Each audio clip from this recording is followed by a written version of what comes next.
So I've got a bit of a cold lately. I'm feeling congested. I've had a cough. You might hear my voice is a little more nasal, if you know what I sound like. So what I want to do today is show you how to forage for wild staghorn sumac. And with that, I'm going to make a cough syrup and a tea, all for free. I see a few nice patches of staghorn sumac right here. You might recognize this plant. It grows very, very well all over many parts of Ontario. You often might see it by the side of the road. I am on, as you can see, an abandoned railway line, and this sumac looks just about perfect for harvesting now. You can harvest it anytime from, let's say, late July through September. You want to get it before the rain, the autumn rains start to wash a lot of the good stuff away. So I'm going to look at harvesting from this patch right here because these look great. The color is nice, vibrant red. It's these fuzzy cones on top that I want to get. Those are little clusters of berries, and they call it also velvet sumac because it's kind of velvety, fuzzy, like in the antlers of a deer or a stag. So I'm going to work on harvesting some of those. So you want to aim for the cones on the trees that are a bit more mature. We want to forage responsibly, not take more than we need. We don't want to take everything.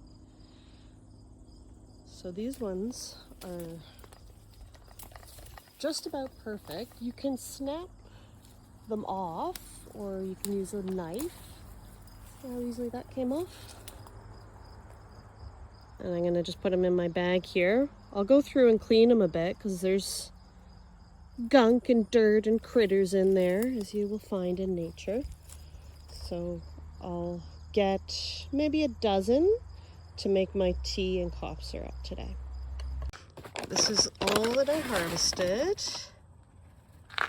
What I need to do now is go through these cones and just get these little fuzzy berries off. That's the kind of stuff we want.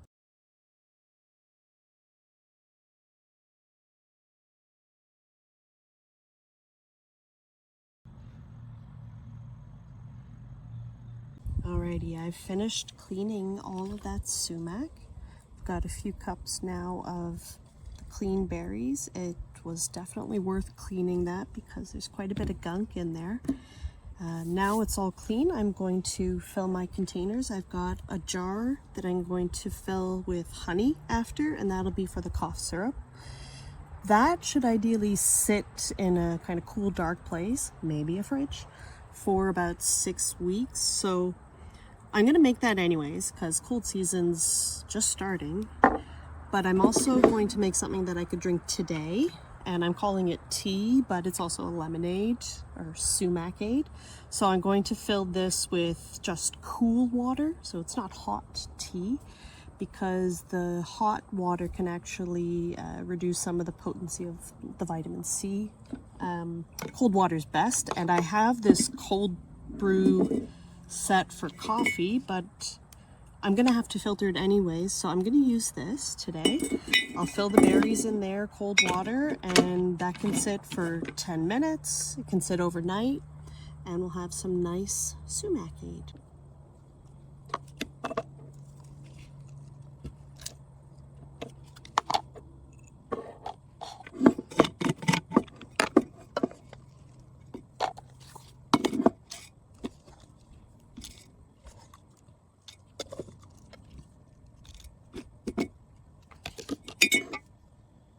Okay, so here is our container with the sumac and cold water, and I'm just gonna pour it over. That's simple. The water will start to turn kind of pink, peachy pink.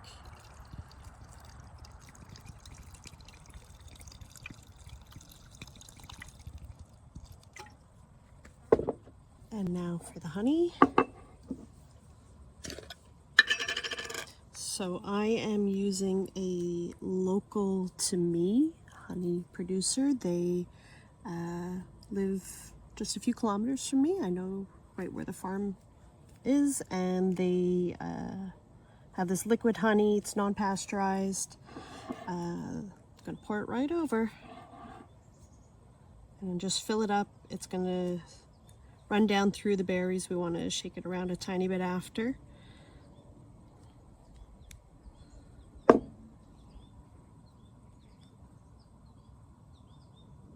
We'll let that settle a little, and this one we're not going to seal up with a lid. After I mix it around, I'll take the lid off.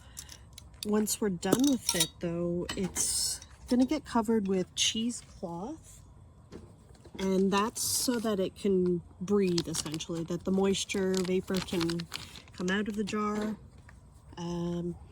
So I'll cut off a little patch of that and I'll cover it, and then I'll stick it in my fridge, and in about 6 weeks, excuse me, it should be nice and strong. You can take a spoonful as is, you can mix it into some hot tea. It's a great cough syrup, easy, natural. Okay, I've just put a lid on so I can mix this around. I'm calling it tea, is starting to turn pink over here, as you can see. Nice colors beginning. Now this, I just want to shake around before I put that cheesecloth on, because the berries are pretty thick and we want to let the honey sink down in there. So it might not get all the way to the bottom. In time it will. Gravity's going to do its thing. So once you do set it in the fridge, you may want to cover it and jostle it around now and then, and that'll just help the honey reach all the way down to the bottom. Okay, there we go.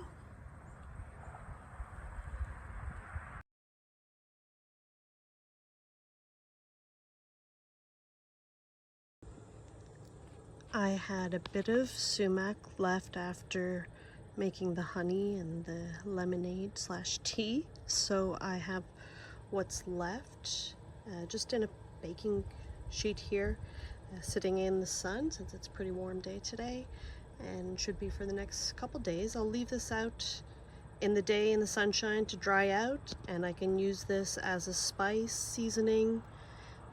Sumac is used in a lot of foods already. A lot of Middle Eastern stuff goes really well with rice, meats.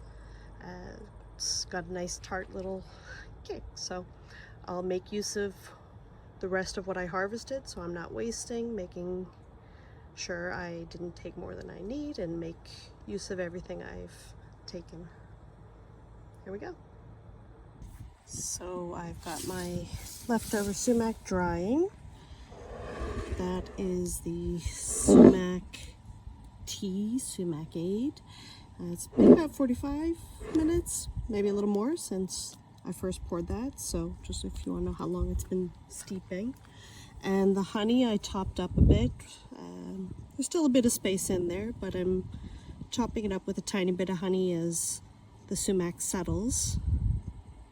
So I'm just going to shake that one around a little bit more before I put that away for good. But the drink is ready. I've brought a glass with a bit of ice and honey. You can drink it as is, but a little honey, sugar, maple syrup, something to sweeten it can help, because it's a bit tart, and just like with lemonade, it's a little nicer, more refreshing when it's a bit cool and sweet. So I will give this a try.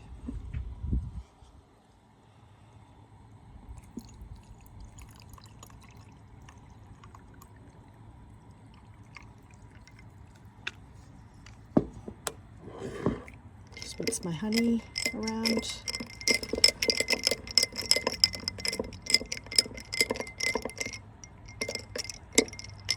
All right. Cheers. That brings us to the end.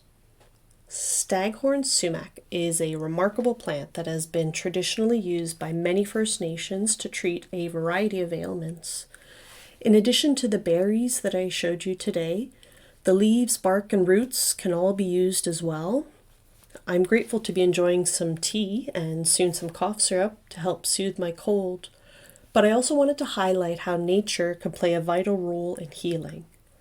So this is a reminder of the importance of connecting with our local environment to better understand what it can offer us.